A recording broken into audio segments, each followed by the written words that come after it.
तो मेरे भाई वन पीस मांगा चैप्टर 1109 के साथ फाइनली हम लोग एक नए कवर स्टोरी का शुरुआत करते हैं और बहुत ही अच्छी तरीके से हम लोगों ने इस कवर स्टोरी का शुरुआत किया है, जहां पर हम देख रहे हैं कि ओनिगिशिमा पूरा का पूरा ओनिगिशिमा वानो कुनी के नीचे सबमर्ज्ड हो गया है। हमको पता है कि एंशिएंट टाइम्स में किसी भी नॉर्मल आइलैंड की तरह वानो कुनी भी नॉर्मल सी लेवल पे ही था, पर एक टाइम ऐसा आया किसी न किसी वजह से जो उस टाइम के वानो कुनी के रेजिडेंट थे उन लोगों ने जानबूझ के वानो कुनी के इर्द गिर्द वॉल्स बांधा और उन लोगों ने आर्टिफिशियली उस पूरे जो उनका पहले का सेटलमेंट था उसको डुबा दिया पानी के अंदर, और उन लोगों ने आगे चलते हुए नया सेटलमेंट बांधा वानो कुनी के ऊपर। हमको पता है कि वानो कुनी बेसिकली अभी एक माउंटेन के ऊपर है। ओल्ड वानो कुनी में हमको ये भी पता चल रहा था कि एंशिएंट वेपन प्लूटोन को रखा गया है, और अभी हम देख रहे हैं कि ओनिगिशिमा सबमर्ज्ड हो गया है पूरा का पूरा ओल्ड वानो कुनी में। अब ये कैसे हुआ किसको पता, क्या मोमोनोसुके ने जानबूझ के पूरे ओनिगिशिमा आइलैंड को यहाँ पर सबमर्ज कर दिया। और वैसे भी बहुत सारे लोगों का स्पेकुलेशन था इंक्लूडिंग मी, मैं भी सोच रहा था कि जो ओनिगिशिमा है उसका हिस्ट्री क्या है एक्चुअल में। हमको वहां पर एक मैसिव सोर्ड दिखाई दे रहा था जो ओनिगिशिमा आइलैंड के ऊपर जो उसका ट्रेडमार्क है, जो मैसिव स्कल है, ऐसा लग रहा था कि वो कोई एक एंशिएंट जायंट का स्कल है। तो वानो कुनी आर्क में मैं सोच रहा था कि ओनिगिशिमा आइलैंड के बारे में ओडा हमको थोड़ा हिस्ट्री देगा कि क्या है ये हिस्ट्री इस पूरा आइलैंड का, क्योंकि फैसिनेटिंग है, आइलैंड ही बहुत ज्यादा फैसिनेटिंग है, पर ओडा ऐसा कुछ करता नहीं है वानो कुनी आर्क में। तो यहाँ क्या ओडा हमको कुछ बताएगा इस पूरे आइलैंड के बारे में, मुझे नहीं लगता। पर एक बात तो पक्का है इस कवर स्टोरी को लेके, वो ये है कि हमको बिग मॉम और कायदो के बारे में पता चलने वाला है कि उनका क्या करंट का कंडीशन है। पिछली बार हम लोगों ने ये दोनों लोगों को देखा था लावा पूल में, कायदो और बिग मॉम लावा पूल में चले गए थे वानो कुनी के, क्योंकि लूफी ने ठोक दिया था कायदो को और किड और लॉ ने ठोक दिया था बिग मॉम को। तो दोनों लोग लावा पूल में नहा रहे थे, क्या कर रहे थे किसको पता। तो यहाँ पर हमको पता चलेगा कि उनके साथ क्या हुआ है। ये चैप्टर की शुरुआत होता है जिस तरीके से हम लोगों ने प्रीवियस चैप्टर को खत्म किया था, जहाँ पर हम देख रहे थे वेगापंक की डेथ के बाद ऑटोमेटिकली एक प्री रिकॉर्डेड ऑडियो और वीडियो ब्रॉडकास्ट होना चालू हो जाता है पूरी दुनिया में। ये ब्रॉडकास्ट का रेंज पूरी दुनिया में इस वजह से पहुंच पा रहा है क्योंकि वेगापंक और ग्रुप ने एक्चुअली नेवी का जो कम्युनिकेशन ट्रैफिक है उसको हैक करके उन लोग सब सारे डेंडन मूशी में टेलीकास्ट कर रहे हैं इस पूरी चीज को। वेगापंक ने ये चीज अपने लास्ट रिजॉर्ट के लिए रखा था कि जब उसका डेथ होगा तो ऑटोमेटिकली ये सब सारी चीजें एक्टिवेट हो जाएगा, और ये जो ब्रॉडकास्ट हो रहा है वो एक्चुअल में पंक रिकॉर्ड से आ रहा है, ऐसा मुझको लगता है। पंक रिकॉर्ड हमको पता है कि लेबो स्टार्टअप में है और वहां से ब्रॉडकास्ट हो रहा है, और कोई भी बंदा एंटर नहीं कर सकता है लेबो स्टार्टअप में, क्योंकि लेबो स्टार्टअप को बहुत ही एक इंसेनली क्रेजी बैरियर से प्रोटेक्ट किया गया है। अब ये काफी फैसिनेटिंग था मेरे लिए कि इस पूरे ब्रॉडकास्ट में वीडियो को कास्ट किया जा रहा था, और वेगापंक को हम देख रहे थे इस पूरे ब्रॉडकास्ट में वो टाइम दे रहा था 10 मिनट का, ताकि जो कोई भी जुड़ रहे हैं इस पूरे ब्रॉडकास्ट के साथ उन लोग प्रोजेक्टिंग ट्रांसपॉन्डर स्नेल को लगा के देखे उसके पूरे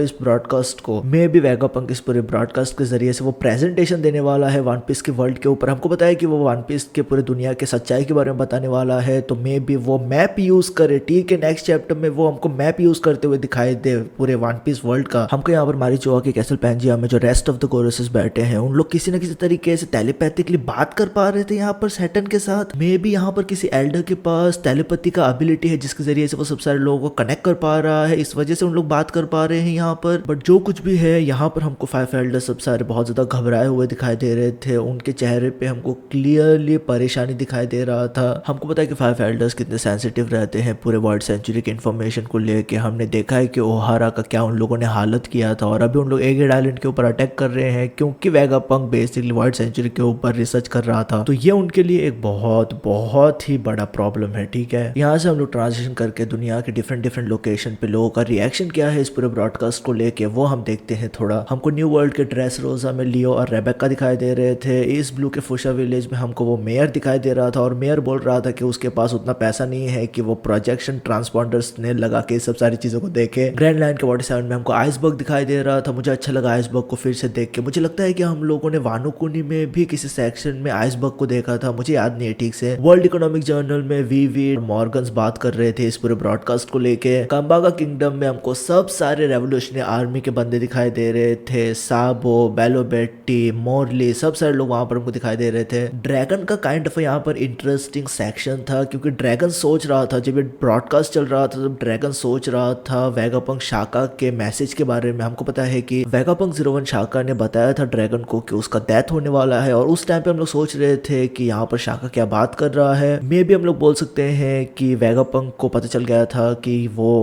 उसको पता था, उसने पॉसिबिलिटी कंसिडर किया था कि वो इस पूरे आइलैंड से एस्केप नहीं कर पाएगा, तो इस वजह से वो वैसे बोल रहा था, वैसे मैसेज दे रहा था ड्रैगन को, किसको पता। पर ये क्वाइट इंटरेस्टिंग है कि हम लोगों ने सब सारे दूसरे वेगापंक के फेसेस को देखा है, हमको पता है कि सब सारे लोग कैसे दिखते हैं, पर शाका का फेस हम लोगों ने देखा नहीं है। क्या शाका ऐसे ही है, ऐसे ही वो मतलब है, उसका कोई फेस नहीं है? मतलब मैं सोचता था यार कि हमको फेस रिवील मिलेगा, पर मिला नहीं। यहाँ सब लोग ट्रांजिशन करके फिर से जाते हैं एगेड आइलैंड के ऊपर, जहाँ पर लूफी और सैंचे गार्सिया और किजारू के बीच में हमको फाइट बिल्डअप होते हुए दिखाई दे रहा था। हमने देखा था प्रीवियस चैप्टर में कि किस तरीके से लूफी अपने गियर 5 में जाके किजारू और सैंचे गार्सिया दोनों लोगों को साइमल्टेनियसली एक ही जगह पे कंटेन करके रखा था, जो बहुत ज्यादा एक ओपी सीन था। तो यही बैटल का हम लोग कंटिन्यूएशन देख रहे थे, जहाँ पर किजारू हमको पहले कई सारे अपने आंखों से लेजर भी मारते हुए दिखाई दे रहा था। प्लस सैटर्न, हमको बताया कि उसने सैटर्न ने अपने पूरे बॉडी को कोट कर लिया है वैनम में, और उसके पैर काइंड ऑफ वॉबली हमको दिखाई दे रहा था। तो उसी वो एक पैर के जरिए से बेसिकली एक्सटेंड करके लूफी के ऊपर अटैक मारने जाता है। लूफी ये दोनों लोगों के अटैक को डॉज करके वो दोनों लोगों को नमस्कार स्टाइल चपना देता है, वो फ्लैट कर देता है, और वो बेसिकली पिज्जा बना रहा था इन दोनों लोगों के साथ। हम लिटरली लूफी को देख रहे थे कि वो दोनों लोगों को, सैटर्न और किजारू को नचा रहा था अपने उंगलियों पे। वो बहुत ज्यादा फनी था। मुझे पर्टिकुलरली लूफी का एक पोज देख के बहुत ज्यादा विष्णु का याद आया, क्योंकि हमको पता है कि विष्णु अपने एक उंगलियों पे वो चक्र नचाता है। उसी तरीके से मेरे को यहाँ पर लूफी भी दिखाई दे रहा था एक टाइम पे। ये मेरे भाई बहुत ज्यादा फनी और बहुत ज्यादा डिसरिस्पेक्टफुल था सैटर्न और किजारू के लिए मेरे हिसाब से, जिस तरीके से वो नचा रहा था उन लोगों को। और वो बाय द वे उनको नचा के दूर फेंकता भी है। हमको पता है कि लूफी का जो गियर 5 है वो बहुत ज्यादा कार्टूनिश है, उसमें बहुत ज्यादा इंस्पिरेशन है टॉम एंड जेरी का भी, और हमको यहाँ पर लूफी ये सब सारी चीजें करके हंसते हुए दिखाई दे रहा था। किजारू सीधा जाके गिरता है एक मरीन के बैटलशिप पे, और सैंचे गार्सिया वो कहीं पर जाके गिरता नहीं है, वो वापस बेब्लेड की तरह काइंड ऑफ योयो की तरह फिर से लूफी के पास जाता है, फिर से वो स्पिन करके लूफी के ऊपर अटैक करने जाता है। सैटर्न भी काइंड ऑफ वियर्डली लूफी की तरह अटैक मार रहा था लूफी को ही, और हम देख रहे थे लूफी को basically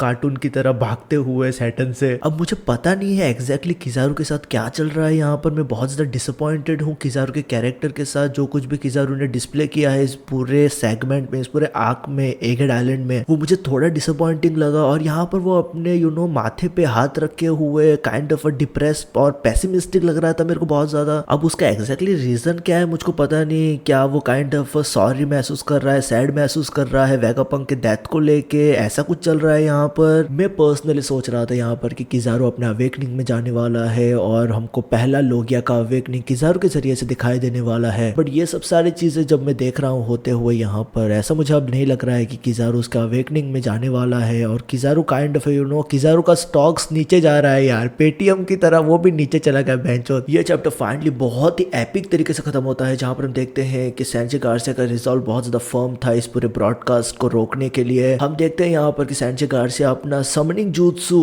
attack on Titan / Naruto summoning jutsu style use करके वो कई सारे लोगों को समन करता है। यहाँ पर हमको टोटल और 4 समनिंग सर्कल्स दिखाई दे रहे हैं। हमको पता है कि सैंचे गार्सिया ये समनिंग सर्कल के जरिए से ही एंट्री मारा था इस पूरे एगेड आइलैंड में। उसी तरीके से उसने और भी यहाँ पर समनिंग सर्कल्स परफॉर्म किया है। 4 समनिंग सर्कल्स दिखाई दे रहा है, जो इंडिकेट कर रहा है कि रेस्ट ऑफ द 5 एल्डर्स यहाँ पर एगेड आइलैंड पे आए हैं। पर मेरे भाई मुझको ओडा के बारे में पता है, ओडा हमेशा लोगों को चूतिया बनाता है, वो हमेशा इसी तरीके का चीज करके लोगों को चूतिया बनाता है। तो मैं ज्यादा सरप्राइज नहीं रहूंगा अगर यहाँ पर 5 एल्डर्स या रेस्ट ऑफ द एल्डर्स के बजाय गॉड्स नाइट को यहाँ पर हमारे भाई सैंचे गार्सिया ने समन किया है। तो कुछ इस तरीके से ये चैप्टर फाइनली खत्म होता है मेरे भाई, ठीक है। तो मेरे भाई मेरे हिसाब से एक 8.5 आउट ऑफ 10 वाला चैप्टर था। इस चैप्टर में हम लोग को ऑब्वियसली पता नहीं चला कि वेगापंक क्या बोलने जा रहा था, उसका हमको सिग्निफिकेंट बिल्डअप दिखाई दे रहा था, और ये मैंने क्वाइट एंटिसिपेट किया था कि ऐसा ही ओडा करने वाला है इस चैप्टर में। पर जो लूफी वर्सेस सैंचे गार्सिया और किजारू के बीच में फाइट था, और अंत में हम लोगों ने जिस तरीके से इस चैप्टर को खत्म किया है, वो डेफिनेटली इस चैप्टर को 8.5 वाला चैप्टर बनाता है। अब लूफी के गियर 5 को लेकर मैं हमेशा से कन्फ्लिक्टेड रहा हूँ कि क्या ओडा लूफी के गियर 5 के जरिए से लूफी के अपोनेंट्स का ऐसे मजाक बनाना चाहिए, क्योंकि लिटरली वो यहाँ पर मजाक बना रहा था अपने अपोनेंट का। मुझे पता नहीं है कि ओडा कितनी देर तक इस पूरे ट्रेंड को कंटिन्यू रखना चाहता है। मुझे पता नहीं अगर वो कुछ चेंजेस करेगा इसमें कि नहीं, बट क्वाइट वियर्ड लगता है मेरे को कि अगर आगे चलते हुए लूफी इसी तरीके से मजाक बनाएगा अकाइनू का या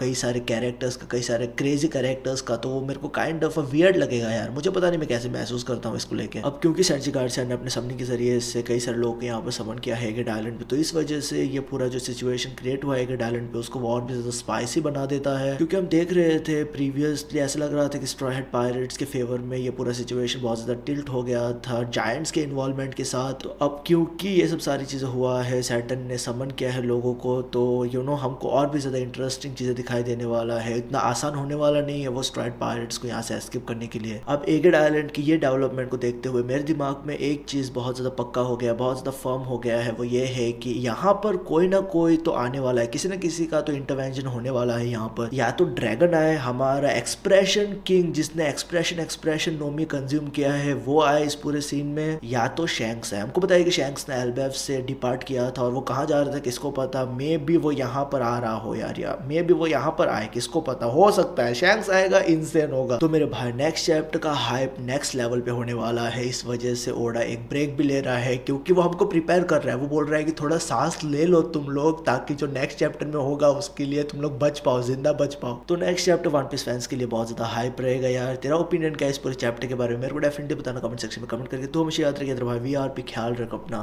पीस मेरे भाई।